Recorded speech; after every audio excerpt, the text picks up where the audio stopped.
Assalamualaikum warahmatullahi wabarakatuh. Perkenalkan, nama saya Aulia Fitratun Nikmah dengan NIM 070106200005.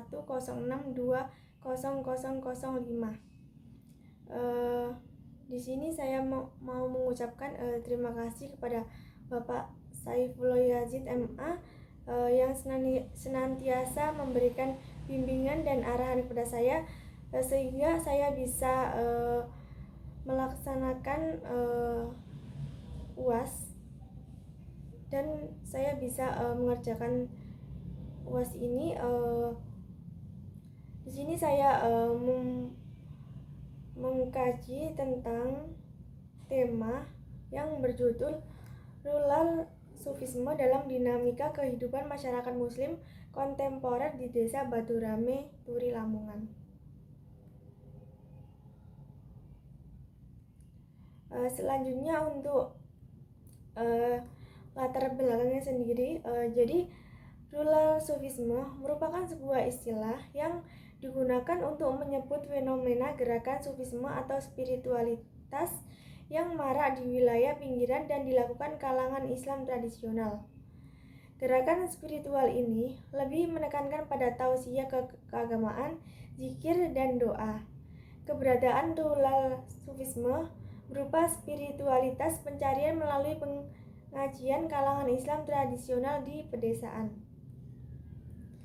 Krisis spiritual mengakibatkan terkoyaknya ruang spiritual diri setiap individu di masyarakat kota dan pedesaan yang terfragmentasi secara psikologi spiritual yang berakibat pada keterasingan diri. Hal ini yang mendorong individu untuk mencari ketenangan dan keteduhan hati melalui pengajian, majelis taklim, dan majelis zikir sholawat. Melalui hal tersebut, mereka menemukan kembali makna eksistensi sebagai manusia yang utuh dengan segala fitrah kemanusiaannya. Sufisme dalam sejarah perjalanannya bukanlah sesuatu yang bersifat statis. Sufisme terus mengalami perkembangan seiring dengan dinamika perubahan kehidupan masyarakat, mulai dari definisi ataupun makna sufisme itu sendiri, praktik dan aliran-aliran yang berkembang di dalam sufisme, model keanggotaan sufisme, hingga perannya dalam kehidupan sosial masyarakat muslim pun terus mengalami perkembangan yang kompleks dan dinamis.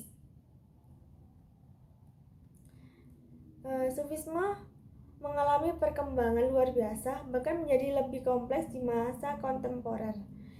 Para pengikutnya pun berasal dari beragam latar belakang kelas sosial ketika sufisme pada mulanya digambarkan sebagai praktik keberagaman yang cenderung pasif, apolitis, dan jauh dari proses perubahan sosial. Realitas sejarah justru menunjukkan bahwa tidak sedikit dari para tokoh dan pengikut sufisme yang justru turut berperan aktif dalam proses politik dan perubahan sosial.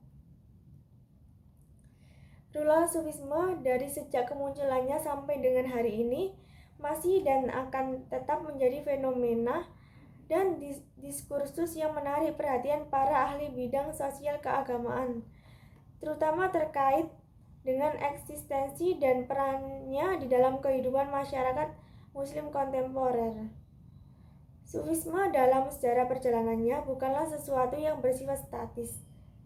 Sufisme terus mengalami perkembangan seiring dengan dinamika perubahan kehidupan masyarakat, mulai dari definisi atau makna sufisme, praktik dan aliran-aliran yang berkembang di dalam sufisme.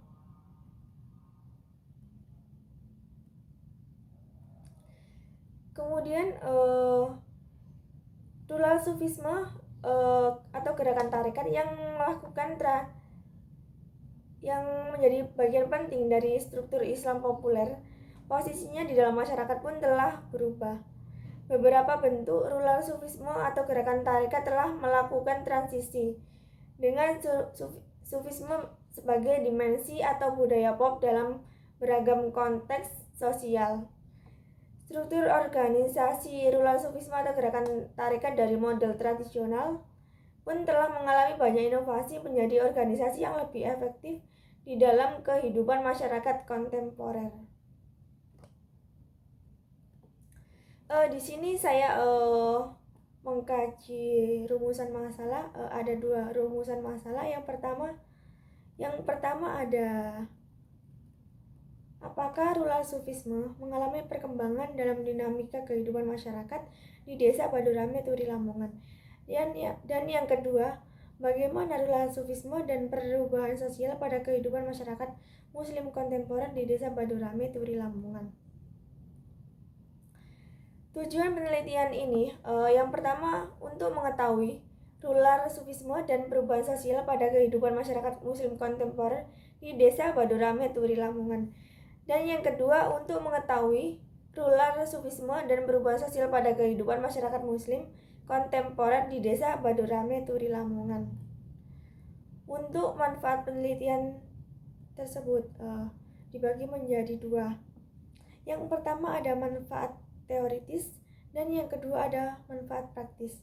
Di sini untuk manfaat teoritisnya sendiri, yang pertama, hal ini dimaksudkan agar penelitian ini akan memberikan kontribusi bagi kemajuan zaman yang secara umum dengan mengungkapkan dan dalam perkembangannya telah mengilhami antusiasme baru bahkan di sektor masyarakat yang paling intens terlibat dalam modernisasi dan globalisasi.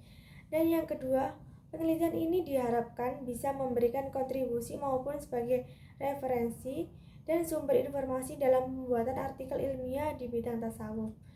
Untuk manfaat praktisnya tersebut, yang pertama, bagi penulis diharapkan dengan mempelajari tasawuf selama perkuliahan, penulis dapat lebih mendalami dan memperoleh pemikiran ilmiah, kemudian dapat diterapkan pada penulisan penelitian ini. Yang kedua, bagi peneliti lain, diharapkan penelitian ini dapat menjadi penelitian yang dapat memberikan pedoman referensi dan pembanding bagi yang melakukan penelitian di bidang yang sama. Untuk kajian terdahulu sendiri, kajian terdahulu digunakan untuk meninjau riset yang memiliki kesamaan frekuensi dengan kajian penulis, baik itu bersinggungan, beririsan, maupun juga berseberangan. Penggunaan ini semacam cara untuk melacak tematik agar dapat dianalisis, dikomparasikan, atau bahkan dievaluasi sejauh mana telah dalam fokus kajian yang penulis paparkan. Terdapat beberapa karya tulis orisinal berupa skripsi maupun penelitian yang merupakan metode teknik wawancara dan observasi yang layak dipaparkan di daftar ini. Untuk metode penelitian tersebut, merupakan upaya menyelidiki dan menelusuri sesuatu masalah dengan menggunakan cara kerja ilmiah secara cermat dan teliti untuk mengumpulkan, mengolah, melakukan analisis data, dan mengambil kesimpulan secara sistematis dan objektif guna memecahkan suatu masalah atau menguji hipotesis untuk memperoleh suatu pengetahuan yang berguna bagi kehidupan manusia. Jenis metode penelitian yang digunakan oleh peneliti adalah penelitian kualitatif. Pada penelitian ini, peneliti memerlukan 2 macam data, yakni data primer dan data sekunder. Sumber data primer dapat dilaksanakan melalui proses wawancara maupun observasi. Adapun data sekunder atau data dokumen dapat berupa buku-buku atau karya ilmiah yang berhubungan dengan landasan teori penelitian. Berbagai hasil penelitian berupa laporan, skripsi, tesis, dan disertai yang masih selaras dengan penelitian ini. Untuk sistematika pembahasan, penelitian ini didata berlandaskan pada sistematika yang berlaku sebagai tatanan normatif. Demi mempermudah dan menjabarkan tatanan deskripsinya, penelitian ini penulis mempermudah dalam menjabarkan tatanan deskripsinya. Penulis paparkan dalam beberapa bab.